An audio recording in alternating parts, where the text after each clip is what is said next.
In deference to our time here together, I will get started. I'd like to welcome you all.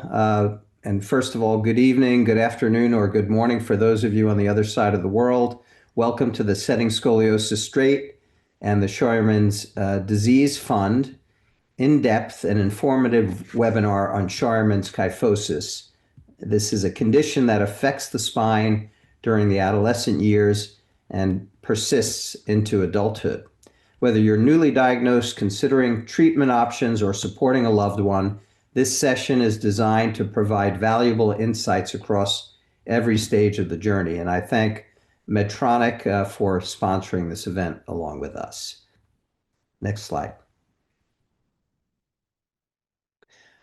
Keith Bachmann from University of Virginia School of Medicine and the Department of Orthopedic Surgery is my co-moderator. We look forward to presenting this to you. Next slide, please. And our guest speakers, we have a terrific panel here: Dr. Daniels, Dr. Perrant, Doug Strott from the Scheuermann's Disease Fund, and Doug Wheeler, a patient with dealing with kyphosis lifelong. Next slide, please. So please, we hope to have a very interactive webinar, and we encourage you to use your Q&A section here in the Zoom. So write your questions in the Q&A, and we'll either answer those in the Q&A section or verbally. We'll present that to the various, the moderators will present that to the presenters at the end of each topic. Next slide. So this is our agenda. We're going to cover non-operative or conservative care, adolescent considerations, the adult, details of surgery, recovery from surgery and the patient's perspective, and finally, the life impact of kyphosis. Next slide. Setting Scoliosis Straight Foundation, of which I'm honored to be a member and part of the board, is a nonprofit foundation established in 2008. And our mission is to foster discoveries and advanced techniques in the treatment of scoliosis in children and adolescents worldwide. And our vision is for a future where children with scoliosis can have the ability to live happy, healthy, and productive lives. Next slide, please. I'd like to introduce Olivia Ritchie, who's representing Medtronic, a terrific company that has been gracious in sponsoring this webinar. Olivia? Hi, everyone. My name is Olivia Ritchie, and I am part of the spine marketing team at Medtronic. And on behalf of our pediatric spine director, Kelly Lynch, Medtronic, and myself, thank you so much for giving us the chance to be here tonight. At Medtronic, our vision is simple but super powerful. Together, our customers are removing spine and cranial surgery from an art of science by combining advanced technologies with patients' first-hand mindset with aim to improve outcomes, efficiency, and overall well-being for patients around the world.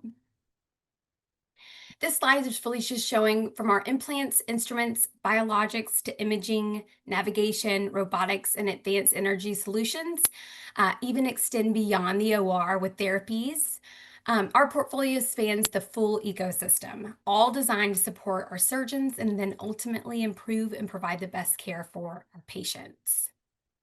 And then finally, my personal favorite is Josephine. She is our pediatric spine mascot who helps bring young patients understanding of scoliosis and what surgery might actually look like. And if you'd like to learn more, you can actually follow the QR code right here on your screen, where you'll find the story of Joe and some other resources like a brochure and a booklet and a poster. So please check out that QR code. We love Joe. Thanks again for having us tonight, and please don't hesitate to reach out to Kelly or myself with any questions. Thank you. Well, thank you again, Olivia. We appreciate the sponsorship. We're now going to go into the talks. Dr. Bachmann is going to cover non-operative care. So Keith, take it away. Excellent. Thank you so much, Barry, for the wonderful introduction, and thank you for everybody who's been able to join us this evening. So I'm going to cover conservative care, which fortunately ends up being a lot of what we get to do for Scheuermann's kyphosis, but certainly you'll hear more from some of my co-speakers as we get further along. I do have some consulting gigs. None of it is pertinent to the relationship of this talk. So when we look at Scheuermann's kyphosis, we're looking at a kyphosis that's being created from deformity within vertebral bodies of the spine. And so our definition is at least 5 degrees of wedging of 3 adjacent vertebrae to distinguish it from things like postural kyphosis or other reasons that you may end up seeing a more prominence of the natural kyphosis or the curvature that goes toward the back in the thoracic spine, the chest portion of the spine. It does also have a component. You can find Scheuermann's kyphosis when you look at the thoracolumbar junction, and perhaps some of the speakers will be discussing some of the differences when we look at treatments of the two different varieties. When it comes to conservative care of those things, we have multiple different options. We can certainly have observation and through the lifespan of growth, continuing to observe the curve and ensure that the size of the curve remains manageable.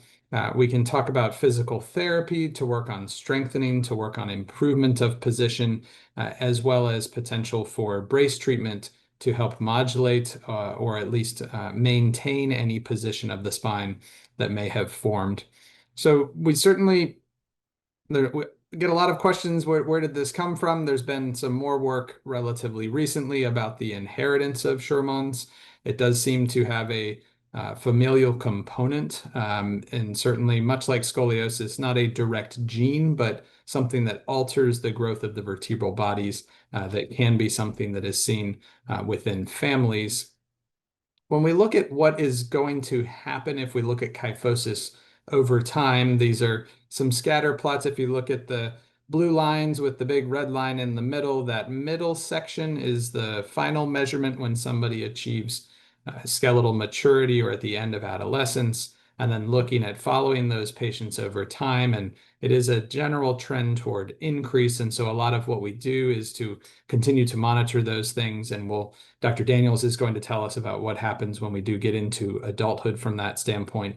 And then the sort of orange and blue bars are the longer term impact in terms of some of the surveys we might give to patients about how is the kyphosis impacting them. And we do see some decrease in scores of some of our metrics that we measure in spine patients.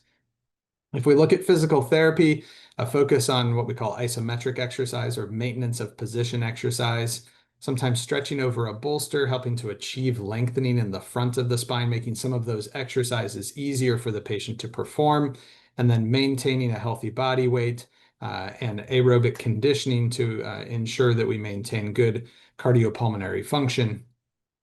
If we look at bracing, there are several studies going back in time looking at the impact of bracing. If we have a patient who is still growing, then we can look at the potential to wear a brace to help offload the front of the spine and look at, in some younger kids, depending on the study that you look at, there may be improvement in the curve or at least maintenance of that curve. The question is what then happens with that when they get into adulthood, and some of the folks, some of our other wonderful speakers are going to talk about those things. And so looking from a bracing perspective, certainly options to see what we might be able to do. So Scheuermann's kyphosis as a source of adolescent kyphosis or even adolescent back pain, and not necessarily just looking at, are we looking down at the screen too much? There are some distinguishing characteristics that getting to someone who has experience with treating this can help to look for that characteristic prominence, as well as looking for the wedging on radiographs.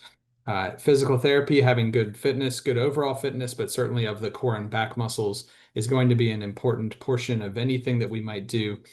Considering bracing for patients that are still in their growing phase, and then looking for impact on daily activities. Some of the other speakers will likely talk about some of the ways that we decide on surgery for patients, and it often has to do with more of the impact on daily activities, pain considerations, and looking at how the body is compensating, and so that we look at other options. So thank you very much. Great. Keith, thank you. You're right on time. I don't see any in the Q&A, any questions, but I encourage the participants or the audience to please send in your questions. Keith, what do you believe in bracing for this condition, and kind of what is the ideal patient for a brace, and what do you counsel the patient and the families about the role of bracing? I do think bracing, when we look at the potential impact from from a intervention standpoint, bracing is, easier to undo than surgery. So when we look at a decision making, when we look at bracing, I do think that bracing certainly can be a consideration. Obviously, you need buy-in from the patient, the person who actually will end up wearing the brace. Some of the younger patients where we identify their kyphosis early, I do think that bracing can be helpful for those folks. We are still going to end up monitoring those, and certainly some good counseling for those patients about the possibility of success with this, but that also then ends up, and getting into our relationship as we follow along to ensure that we are seeing our expected goals. We did a study a number of years ago with our research group under the Setting Scoliosis Straight Foundation, and found that some of the patients are a bit overweight compared to patients with adolescent idiopathic scoliosis or the general pediatric population. What do you counsel the families and the patients about weight and about how that impacts their condition over time, as well as bracing, et cetera? How does that play a role in your care? Trying to get into a discussion of how we think that the loading of the front of the spine and looking at the loads that are applied to the front of the spine to alter growth, and then really just encouraging that focus on, small steps towards improvement. So looking at stretching over a bolster, beginning some of those isometric exercises, taking small bites of the apple to make change, and not attempting to really go for everything right at first. And so really just I think all of that helps us to get the patient buy-in and really have them try to understand how much this can impact in the long run. Excellent. We're just a drop early, but I don't. Oh, there is a question here. What number of hours per day do you recommend? This is from an orthotist for wear. Is it similar to scoliosis for bracing, such as 18 to 22 hours, or do you have different recommendations for this population, for this group? It always becomes a discussion. So I think if we are going to wear a brace, wearing a brace for some time is better than no time. And so we would like at least some buy-in from that standpoint. I do shoot for typically ranging in the goal of more of a 13 to 16. I find that making a more reasonable hour requirement makes our compliance go up. Certainly, if you look at most of our studies from a scoliosis bracing perspective, more time in the brace is better. And so we will shoot for more once we get into the bracing period, especially if we are seeing Great. success. Terrific. Thank you. So now I'm going to introduce my good friend from Montreal, Dr. Parent, who will talk about adolescent considerations. Stefan?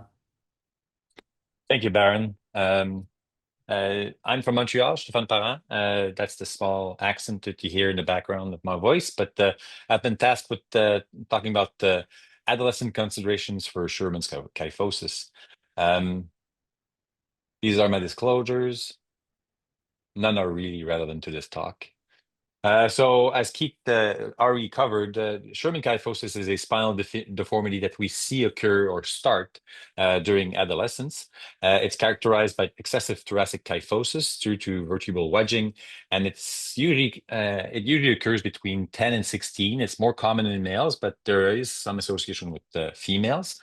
It is more thought as a rigid deformity, and it's not correctable by posture alone. So there are some postural kyphosis patients that come in, but when you can easily correct them, that's not what we really think about when we talk about Schuermann's kyphosis. Schuermann's kyphosis is a more rigid deformity. The cause, as Keith already alluded to, is likely genetic, but and also secondary to mechanical factors. There is a point where you get to a certain deformity, and the biomechanics will start having impacts on how the vertebra grows and is shaped. And that's why one of the characteristics that we see in Schuermann's kyphosis is the three vertebral bodies that are wedged or shaped in a wedge shaped more than 5 degrees on more than 3 vertebrae. So this is classically what you have to call it Sherman's kyphosis. And then there are some small irregularities in the end plates that are called Schmorl's nodes that you can see in the end plates, and that's quite common. And all these refer to maybe a hyperpressure of the anterior vertebral end plate that has changes in the vertebral end plate. The clinical presentation is fairly similar. People will present with a rounded back. They have some back pain, fatigue with activities, especially when standing for long periods of time or lifting heavy objects. There is reduced flexibility. You can't really correct that deformity or that roundness of the back. There are some concerns about appearance and posture, and some people or some patients will present with some effect on their psychosocial activities or relationships. So it does tend to affect teens, especially in the growing years. Diagnostic criteria is kyphosis over 45 degrees on lateral x-rays, but these can be as high as 90 or even 95 degrees. Again, vertebral wedging, you can see Schmoll's node, and then sometimes we use MRI to further our evaluation to make sure that they don't have any underlying other pathologies. And in very severe cases, although it's rare, you can have some pulmonary problems. So we will ask them for pulmonary tests, especially in the preoperative period. As for adolescent considerations, the deformity may worsen during their growth spurt, and it's mostly based on some deformity progression that we see during growth. It's mostly due to or secondary to the asymmetric pressures that we see on the growth plates. So the growth plates are more limited, so they don't grow as fast, so that you can have a worsening of that deformity. So early diagnosis is key to prevent progression, and then sometimes psychological support may be needed. And then, as alluded earlier, bracing compliance needs family support. So it's nice to say that you're going to be putting in the brace, but if they don't wear it, it won't work. Non-surgical treatment is usually reserved for curves under 70 degrees and in growing patients. Physical therapy can be used to strengthen the extensors and making sure that you have good core. Bracing, again, I agree with 16 to 23 hours per day, and non-steroidal medication is used for pain management. We try to stay away from morphinoids or any types of morphines. Surgical treatment is going to be touched on by Baron, but it's mostly reserved for curves over 70 or 75 degrees with progressive symptoms. Portion of spinal fusion with or without osteotomies is usually performed, and really is to correct the deformity, but also make sure that you have a balanced spine in a sagittal plane. So you don't want a perfect correction. You want something that is according to the patient's anatomy and deformity. So bracing is effective when started early. So, and that's something that we have to discuss in the adolescent period. It's not something that you want to undertake when you're in the adult period. So it's more for adolescents. Surgery offers good correction outcomes. Most adolescents live active, full lives, and untreated cases can lead to complications, but it's fairly rare. Well, thank you very much. Thank you, Dr. Parent. You touched on, and there was a question that Dr. Lonner answered in the chat about, you touched on bracing in adolescents. There was a question about bracing in adults. Yeah. Dr. Lonner had mentioned that, certainly for patients with pain, large curves, not candidates for surgery due to age, illness, or other comorbidities. Yes. Do you have experience with bracing adults, or perhaps we can get to Dr. Daniels when we get to that point? Yeah, I don't have I probably don't have the same experience. I did treat adults for a long period, but so I would say that I reserved bracing for very rare occasions. I think that the cases that Baron mentioned in his answer are very appropriate.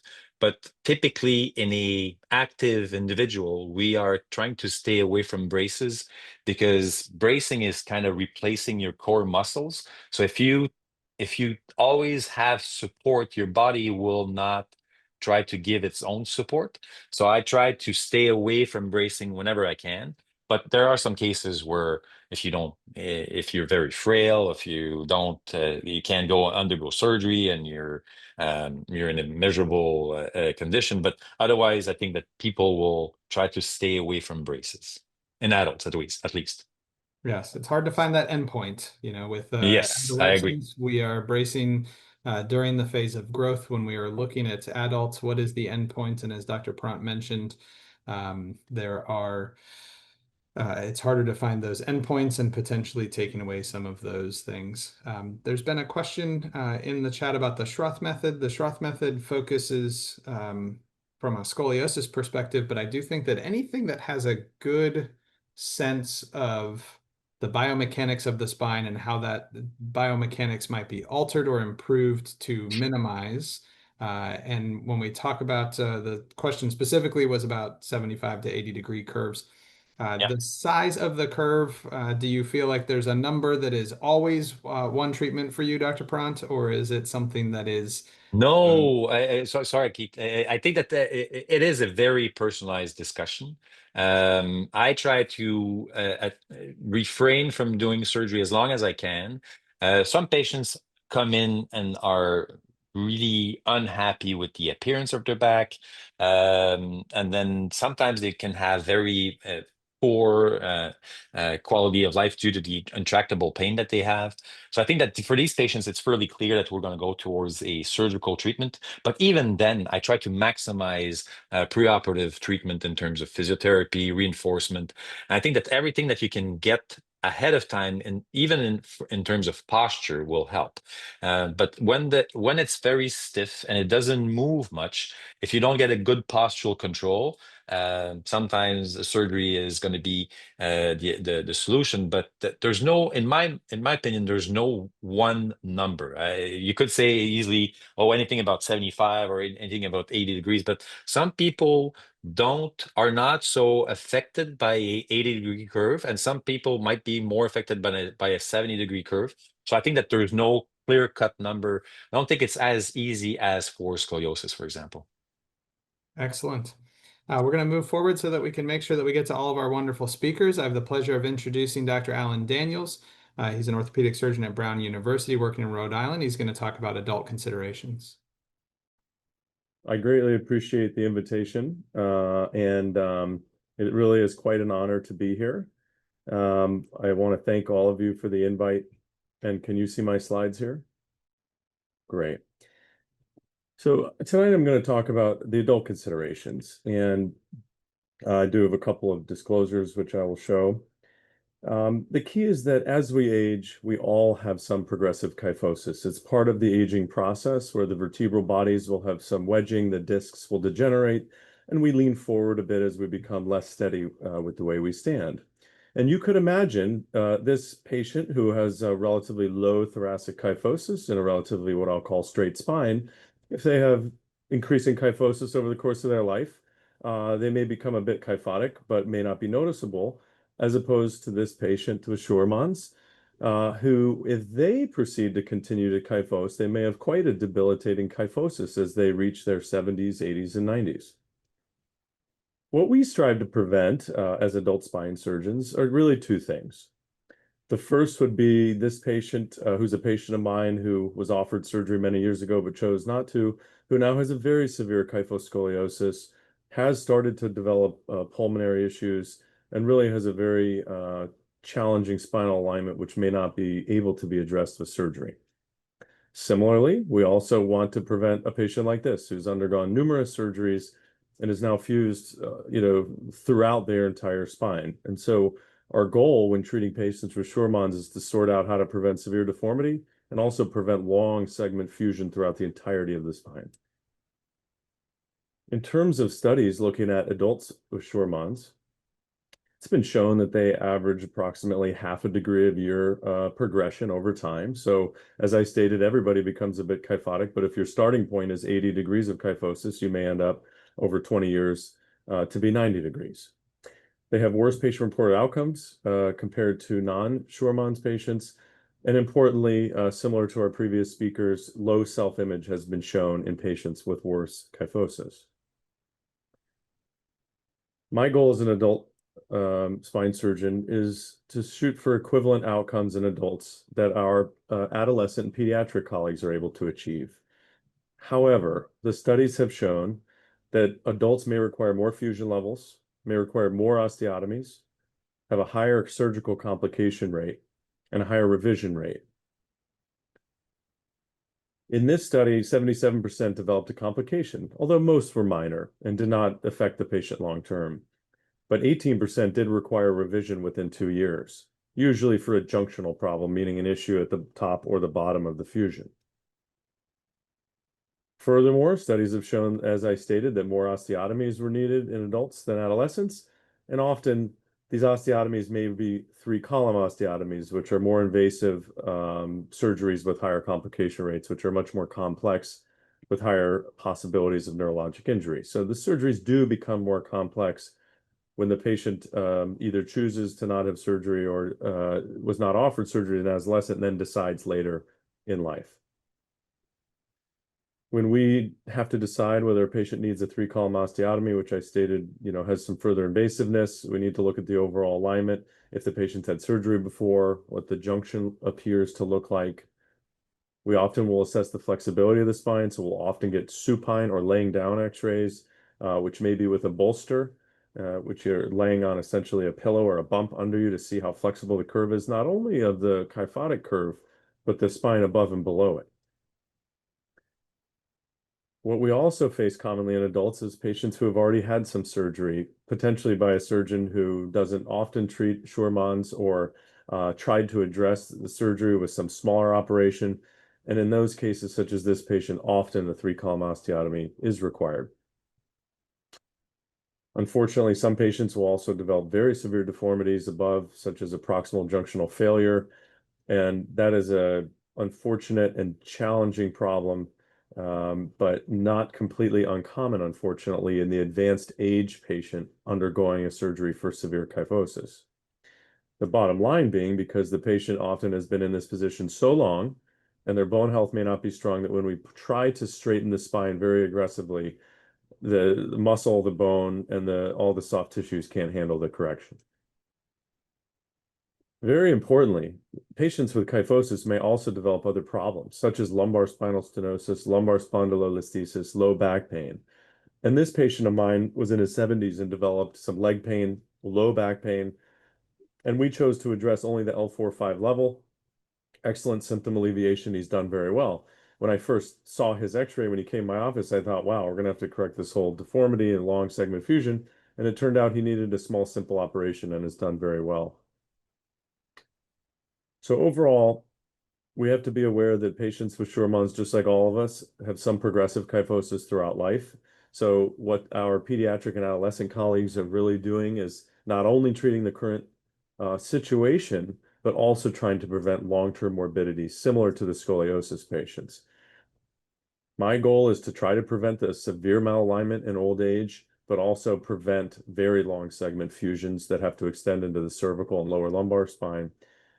And finally, not all adult spine surgeons treat SCHEUERMAN'S. I would say that generally, all pediatric spinal surgeons will treat kyphosis and SCHEUERMAN'S, but many adult spine surgeons really don't focus on this condition. And therefore, if you have this condition, you really want to seek out an adult spine surgeon who specializes in spinal deformity and has a specific experience with SCHEUERMAN'S kyphosis. With that, I thank you and would be happy to answer any questions. Great. Thank you, Alan. So let's try to get a couple of questions in here. There was one earlier by a 28-year-old woman who had a prior fusion for 90-degree kyphosis down to L1. And she and her husband are considering starting a family and having a child. And she wants to know if it is possible for her to carry for the entire pregnancy. Are there any issues surrounding fusion to L1, conceiving, having normal childbirth versus a C-section and epidural anesthetic? There's pretty robust data in the scoliosis literature showing that there are no issues with conceiving healthy pregnancies or healthy children. However, higher rates of C-section being utilized. And I say utilized because it may not be so much that's required. It may be the comfort level of the OBGYNs, maybe the comfort level of the patient, it may be some patient preference. There hasn't been as much literature in the kyphosis world, although I've treated several patients who have had normal pregnancies with vaginal birth. So the key is this is a discussion for your anesthesiologist who's going to be potentially doing an epidural, for your OBGYN. And if you plan this in advance, generally, an epidural is safe and should be able to be done. And there's no reason there shouldn't be able to be a vaginal birth. And often people reach out to me as well, and I'm always happy to help advise the team that will be helping with the birth. Great. I'm afraid we're going to have to move on. There's some good questions in there about cervical spinal stenosis, maybe cervical problems resulting from the kyphosis. Perhaps you can answer that in the Q&A. And I'm going to share my screen if I can. I'm going to give the talk on surgical considerations. Replace. All right. So I'll gladly talk about surgery. And really, we reserve surgery for patients who have had progressive kyphosis, generally over 70 degrees, although there are some patients with a much lower degree of kyphosis, but their apex, that part of the spine that is most deviated and sticking out backwards, if it's low in the spine in the lower thoracic or the upper lumbar area, those tend to be very painful. So, and it doesn't look normal. So those patients we may address even for small curves as small as 35 degrees.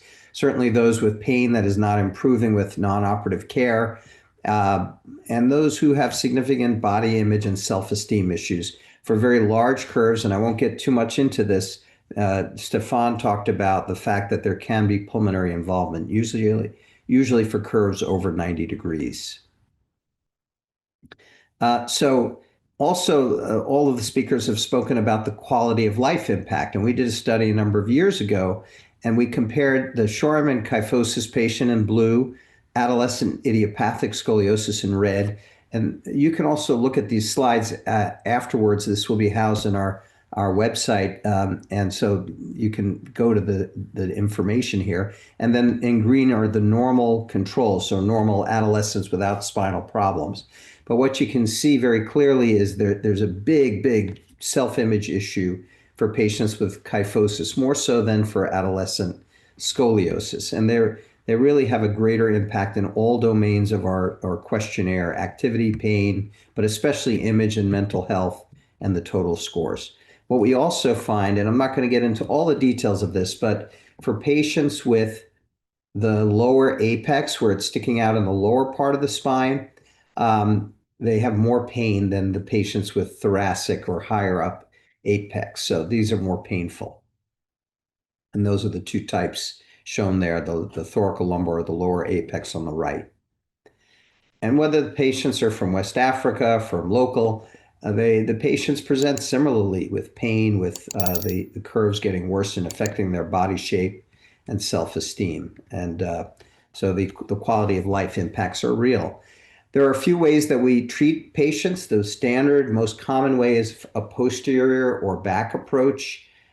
We don't have to get into the technical aspects, but we use these techniques called posterior column osteotomies, in which we cut into the bone between segments of the spine to loosen it up and allow us to shorten the back of the spine and get correction. And we fuse to what is termed the sagittal stable vertebra. I'll show you that later, and that kind of helps guide us as to the lowest level of fusion, although we can sometimes change that a little, such as when we do a 3-column or pedicle subtraction osteotomy. This is for very large, rigid, and angular curves. I'll show you that in a minute. And then finally, there's a small role for what we call anterior releases, in which we use a scope and go through the side and remove discs, especially in cases in which there's very stiff kyphosis or ankylosis or fused front portion of the spine, or where there's a disc herniation that we want to remove to avoid paralysis during the surgical correction. So the posterior column osteotomy, also known as the Ponte osteotomy, is shown here, where we cut between the segments and then shorten it, with this what's called a cantilever reduction, and then we compress across the segments to get correction. And that's kind of what we get here. The sagittal stable vertebra is the line we draw up here, and this one intersects with L3. So the highest level it intersects with is generally where we end our fusion, and we get a harmonious correction here. And here's another case. The sagittal stable vertebra again is L3. And we see dramatic improvements in the change. We call this apex translation, where the apex is really sticking out backwards. And when we correct, we bring that apex closer. We have some good data on that. But in this case, because of the severity and angular nature of this, we did a 3-column osteotomy in which we cut a portion of the vertebra from the back around the spinal cord and removed a piece here. And we're able to save a level. And this is what it looks like schematically, where we take this shaded portion out from the back. That's a very uncommon indication, I would say. Anterior release, finally, we go through the side using the scope and camera, remove the discs. I'm not going to show you the intraoperative photos. And then we go ahead and do a posterior or back fusion, as in this case of a girl with a very severe 94-degree kyphosis with a good result. And this slide, which you can look at after the fact, just shows the dramatic improvements. We compare Scheuermann kyphosis in blue and adolescent scoliosis, idiopathic, and we can see just the dramatic changes in self-image, in mental health scores. So there's really improvement, and in the total scores of the Scoliosis Research Society questionnaire. This is one of my patients. He goes from a low score. So the lower the score, the worse the quality of life. 1 is the lowest, 5 is the best, and he goes from 2.5 to 4.5. And the visual analog scale is pain. So 10 is the worst pain, the highest amount of pain, and he goes to 0 thereafter. So we can see really dramatic effects. Here's a study where we looked at the changes that occur in the spine with our corrections. This was in 96 patients that we studied prospectively, and 6 of those had the anterior releases where we removed the discs. The reasons for the anterior release, in 2 cases, it was because they were just rigid, but in 4, it's because we discovered a disc herniation and we removed that, or the surgeon removed that in order to avoid paralysis. Dr. Daniels talked about junctional problems, proximal or upper junctional kyphosis, where there's rounding over the top of the instrumentation. That occurs in about 25 to 35% of patients. Most of the time, it's just an X-ray finding, but occasionally that has to be treated. And I think we've learned a lot and are able to avoid that in most cases nowadays. And here's a disc herniation, which was removed prior to correction, and this patient was fine. And just here, we show the translation, the improvement of the way the spine is deviated backwards, and there is a reciprocal deviation of the lower spine, the lumbar spine, forward. So they have a compensation, and that all improves after correction. Here I just show this problem of PJK, the junctional kyphosis that occurs at the top. And that occurs, in this case, if we overcorrect. We have to take into account the patient's natural innate anatomy and their alignment, especially taking into account pelvic incidence, which is the way they're kind of, whether they're a curvy person or not. If they're naturally curvy, we don't want to overcorrect because they tend to develop these problems. And I think we've learned a lot through these studies to avoid and minimize PJK. Finally, complications, they tend to be a little higher in this group than in adolescent scoliosis. There were higher complication rates, 16% versus 2% in the idiopathic scoliosis patients. But a lot of these were surgical site infections. And I think because a lot of times the fusions go high up into the base of the neck where the hair is. And so we've learned to avoid that in a lot of the cases. 14% reoperation versus only 1% for scoliosis. Most of those reoperations were for infection. So take home is that there's a very significant impact on quality of life in these patients, even more so than for scoliosis. The apex, when it's lower down, tends to be more painful, and surgery really improves quality of life in these patients. We showed that, and it's really pretty dramatic. Pulmonary function is affected for large curves. over 90 degrees, but it improves often when surgery is performed. PJK is lessened by taking into account the patient's pelvic incidence and their innate spinal curvature. And although the complication rates are higher, I think these are diminishing, and we've learned a lot as a research group in minimizing the complications over time. So I thank you, and I'm going to turn it over to Dr. Bachmann. Excellent. Thank you, Barry. We will continue to answer questions in the chat, so please continue to fire in the questions and answers, but I am very excited to introduce one of our first patient representatives. So Doug Wheeler is here to talk about his patient story as well as surgery and recovery. Thank you so much for joining us, Doug. Thank you, Dr. Bachmann. Let me get my screen up here. So obviously there's nothing that I'm going to say to this group or to anybody that's listening in that's going to teach them more about Scheuermann's kyphosis or kyphosis as a whole. I'm very fortunate to be here surrounded by geniuses that are part of a community that changed my life, and also being part and representing the Scheuermann's Disease Fund to kind of spread the outreach and spread the knowledge and just be supporting of patients overall. Dig the picture right here. I just got some new headshots, so I got to slide those in wherever I can. So again, I had connected with Doug Strott and I, who was going to be following me up. We connected back in about 2018, and we were doing some talks based on kind of patient experience, patient advocacy on opposite sides of the coast.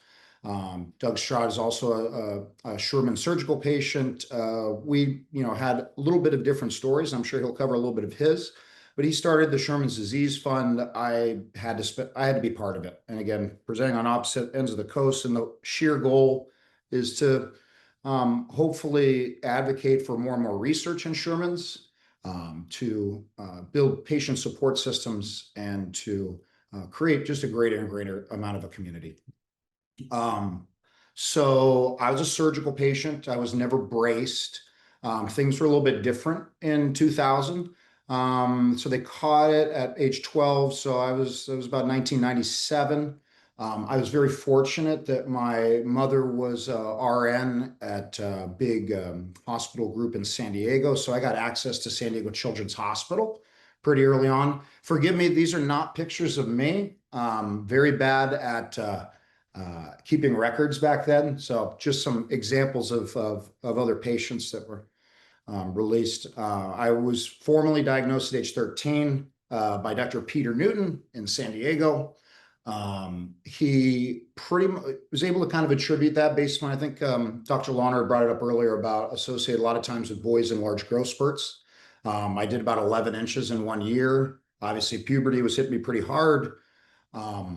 And kind of we see below there, anterior wedging was significant enough that Dr. Newton was concerned that I was going to have pulmonary issues or cardiac issues as time went on. My Cobb angle was right there around 95. So bracing was never really an option. And I don't think it was as common back then as a practice, but I could be wrong. I really dispelled this. I was, on a great call with Dr. Newton and Dr. Lenke probably, 8 months ago. And we were kind of talking about how great advancements have become. A lot of things have changed. The post-op period has changed quite a bit as far as keeping patients mobile or getting them up and mobile immediately after surgery, or when doc says that's an appropriate time period, but getting the body moving, keep the mobility going. Dr. Bachmann and Dr. Perrant also mentioned as well, and I'll kind of touch on that here in a minute about the importance of keeping weight off and keeping your body moving. Another, advancement would be the surgical teams. They've only become smarter. They've only gotten more resources, and they've only got greater amounts of technologies that are available to them.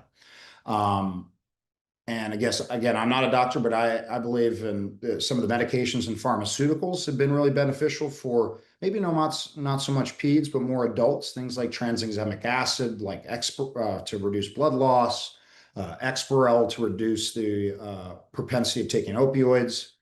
The mindset behind surgeries also changed a lot. As surgeons become better, outcomes become better. More and more patients feel comfortable, I think, in recent time periods than they would have before, as far as looking at surgery as an option. And support. Again, it's the entire reason that Doug Strott created the Scheuermann's Disease Fund, is to grow support There's more support groups than there have ever been. There's more social media avenues where people can share their story than there's ever been. Again, things have changed a little bit as far as the application. When my procedure had happened at San Diego Children's, now called Rady's Children's, it was about 2 weeks in hospital. A lot of time that was in ICU on a morphine drip. And I guess to connect with also Dr. Lonner, I had a T4 to L2 fusion. Actually stainless steel hardware, which is not used so much anymore. And I had an anterior column release, multiple osteotomies, and it was through a VATS procedure. So it was video assisted through the thoracic spine, or essentially my side through a camera. The recovery period was pretty rough. It was pretty much stay immobile in a hospital bed. That was about 4 months of me becoming an expert in PlayStation and eating, junky food. And the big thing was learning to coordinate my body. Again, at 15 years old, you're going through a lot of changes as a growing boy or growing girl. And you've got hormones, you're in the middle of high school. A lot of times you're doing this during a summer period and you're right back into school right after as you recover. It's a lot to handle. So at that time period, I was prescribed a post-op brace. I was lucky enough. It was more, I think the thought process was more as a greater amount of support around the spine while the fusion took. I was pretty lucky. Dr. Noonan said after I didn't have to wear this huge brace to high school. It was about, neck all the way down to my pelvis. So it would have been kind of embarrassing.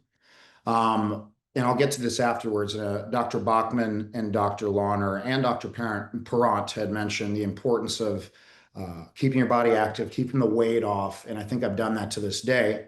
And you really have to learn how your body works. So if it's even employing a personal trainer, if it's getting kind of advanced coaching or PT, I think they're really excellent resources to know how to kind of tweak your body, because it's going to change. Your center of gravity is going to change. A lot of different things about how your body functioned. I'm not going to go through all this, but again, I had a phenomenal outcome, and because of that, again, right out of surgery, I was on an all-state golf team in San Diego. So shortly after that, I started playing high school football. I did my first Thai boxing fight at 17, so about 2 years post-op. I played college football. I don't know if Dr. Newton ever knew that or would have approved of that, but I played college football, tight end and D end at a couple of different colleges. I was on the San Jose State boxing team. And then for quite a few years, I was a personal trainer. So I was training just mostly normal clients and also fighters. And even to this day, I still keep the weight off.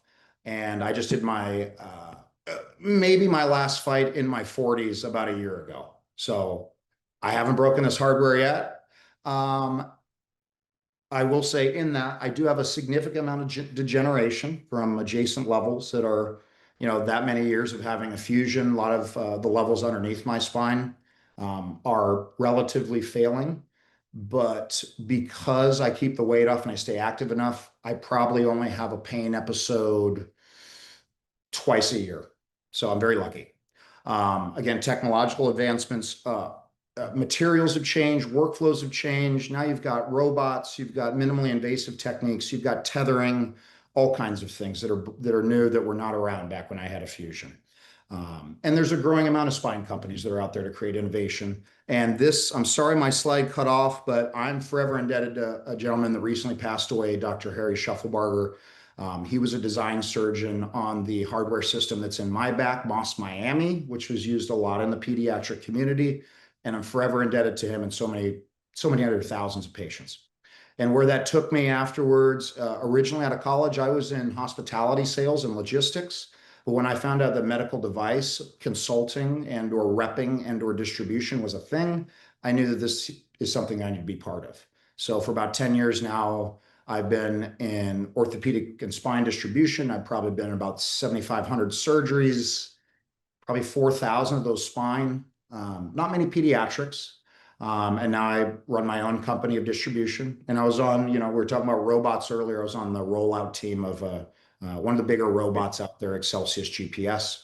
Moving forward, I always like to say whenever I talk about, again, this is Dr. Peter Newton being a maniac. If I didn't have him and his surgical team, my life would have been vastly different. So I still tell him as often as I can, I'm forever thankful. And thanks so much, everybody, listening to me ramble on. Thank you, Doug. A great sharing of your story, and I'll remind myself not to ever get in a tassel with you. That's for sure. So we're going to go to. Unfortunately, we don't have time for Q&A, but we can answer in the Q&A area. I'm going to introduce Doug Strott now, who is the founder of the Sherman's Disease Fund and has done a lot of great work. He's going to talk about life impact of kyphosis. Thank you, Doug. I really appreciate your presentation. It's amazing what you've been able to do. I wanted to introduce myself. My name is Doug Strott. I am the founder and the president of the Sherman's Disease Fund. Thank you so much, all of you, for being here. Wanted to give you a little bit of background from what's my life's been like. I've been living with Sherman's kyphosis for about 40 years. It's interesting. I grew about 10.5 inches in 2 years during adolescence. Started with my curvature between 13 and 15 and was diagnosed at 17. My high school track coach caught it, believe it or not. At that time, I was sent to my spinal specialist and I was put in a Milwaukee brace for 2 years. This is the one that went from the top of my neck down to the bottom of my pelvis, complete plastic. It was not much fun, but it had very limited success as well. And unfortunately, my pain escalated. Now, this was in 1981 when I was diagnosed. And things, as Doug, everybody has mentioned, things have changed significantly. Now, when I was 45, and as time went on, my pain escalated. And as time passed, my hobbies and activities waned.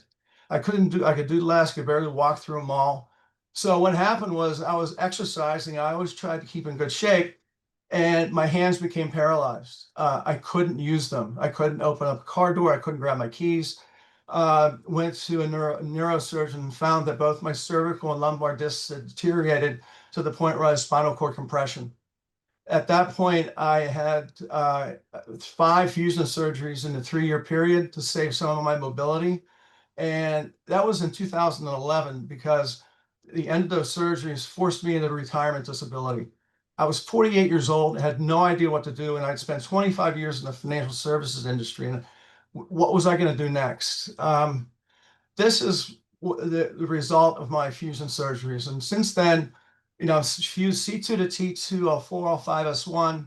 I'm also now, since then, my thoracic spine, T6, 7, and 8, and to 9 have now fused, as well as my entire lumbar. So I'm fused C2 to T2, T6 through 9, and L1 through S1.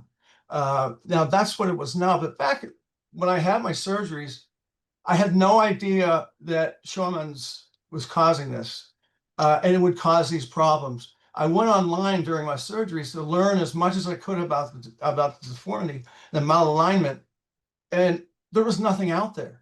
It was very difficult at the time to get any information. I knew there was a significant need for it. So I decided to document my experiences and put them in a blog around 2010. And at that point, I was inundated with questions. How did you get it? How does this start? How do I get treatment? And at that time, I knew that there was a need for a central location for information, just a website about what to do, where to get it, how do you get the information? So after my surgeries, my surgeon, Dr. Lowenstein, who has done my revision surgery, says, why don't you start a charity? So I had no idea how to start a charity, what it was about. So I was going to my 30th high school reunion, decided not to go. It was my own fault. But at the end of that evening, my high school class donated the proceeds from that night to the charity for the Sherman's Disease Fund.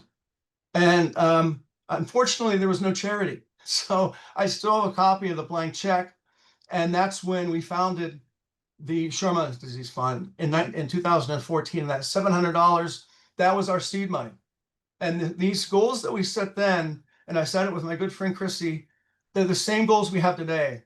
Improve the public's awareness and recognition of Sherman's. Improve early detection in adolescence because it can truly improve lives.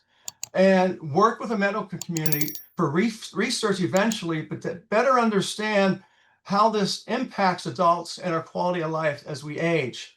So the first thing we did, we started a website, and it's a significant website, and there's a ton of information on it. And what we also do is we work really hard at getting and obtaining early spinal screenings to get the detection early as possible. And why is that? Because the spinal screenings in the US stopped in schools in 2015 for students.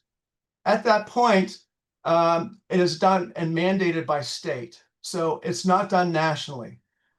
So why is it important, as the doctors had mentioned, the wonderful genius doctors had mentioned earlier, is it's so important to be diagnosed before your bones stop growing. So there's a potential for non-invasive treatments such as bracing, physical therapy like Strott may be effective. But once your bones stop growing, those physiological changes from Scheuermann's become permanent.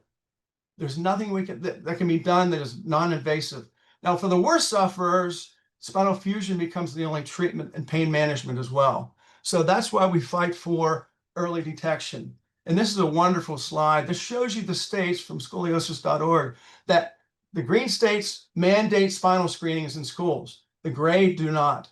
There's so many states that do not, and it's such a shame. And even in Canada, spinal screenings in schools have not been done since 1979. It's just amazing. It's it's scary. So what did we develop as a patient advocacy charity, and what have we done as an advocacy charity since 2014? Well, like I had mentioned, we developed a comprehensive website. We put as much research as we can find on there. We've developed a patient-driven doctor database that's international. We also have tips on living, what to do before and after surgery. These are all shared through our social media. Some amazing people in these developed Facebook support groups for Scheuermann's years ago. And that's where we've been able to post most of our information. But there are now about 13,000 people in these Facebook patient support groups of Scheuermann's. An incredible group of people. And purple is our awareness ribbon, is what we've developed. We've also, in a collaboration with our medical advisory board, that is amazing. They're the genius doctors. And they have helped us develop 2 educational pamphlets, one on the charity and one on Scheuermann's. And what we do is we also send out care packages, and these care packages include, free of charge, no charge for anything, pamphlets. We send out the wristbands, T-shirts to stimulate conversation and get this information out there. And we also have worked with the charity Higgy Bears. So we have a purple Higgy Bear for those who would want them. But we've sent out free over 1,400 care packages globally since 2014. This gives you an idea of what we've done. We've been able, and we were invited, both Doug and I were invited to speak at the International Spine Study Group in Las Vegas. We have community days. That's what we work with our local chambers of commerce. We work with our local communities, set up booths, talk to people, talk to patients. We talk to school teachers. We try and focus on educating teachers. We educate school nurses, coaches, any mentors. And these people in the annual fundraiser every year in the purple shirts, most of those people were my friends from my high school and the reunion. So they help us during our annual fundraiser. So why advocate and why help people in your local community? Because it makes us feel less alone. There's nothing worse than feeling like you're alone when fighting something. And we've called this the invisible disease for years in our patient support groups.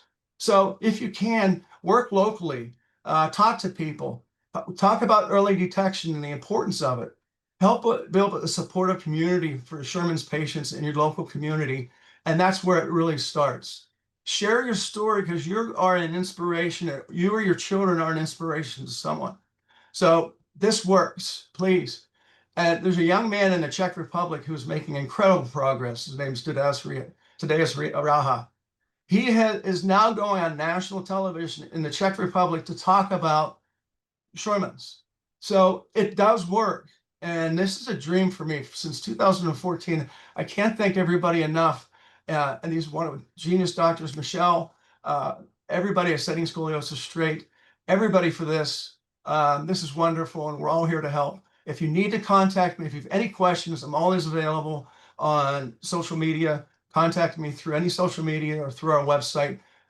Thank you so much. Doug, thank you so much. In the interest of time and the fact that I don't currently see any questions and answers, and obviously you all can connect with Doug Doug Strott and Doug Wheeler through their wonderful work from a patient advocacy standpoint. We are at 9:01, so I think we're going to work on wrapping everything up. Just wanted to point everybody in the direction. Webinars such as this one end up being published to the Setting Scoliosis Straight YouTube channel. We also have some other educational videos at that standpoint. That QR code will take you to the YouTube channel. Go ahead and subscribe to that, and we can keep up with you. Really, if you have any appreciation that you want to share from a Setting Scoliosis Straight Foundation standpoint, the work that we do to collect data long-term about things like Scheuermann's kyphosis or scoliosis, and to keep all of those things going. We're always grateful for any donations that help to support that work through the Setting Scoliosis Straight Foundation. Another QR code that you can find there, or information about how to text those things. We do have some more patient education webinars coming up. So we have one about vertebral body tethering versus spinal fusion in late October. You can see October 23rd of 2025. And then we also do some that are for surgeon education webinars. And so November 20th of 2025, if there's any surgeons or interest from that standpoint, revision techniques in scoliosis. So once again, would like to thank everybody for joining us. You can visit our website, Setting Scoliosis Straight. You'll be able to find this video on YouTube of the webinar. And if you registered for this, you'll be able to watch the video again. So if you had questions or wanted to see the slides again, you'll be able to find them there. Thank you all so much for attending. And if you can answer a few survey questions, which will appear after the webinar section, that would be fantastic. And then you can see our website, settingscoliosisstraight.org. Thank you again to our webinar sponsor, Medtronic. And thank you all for joining us this evening.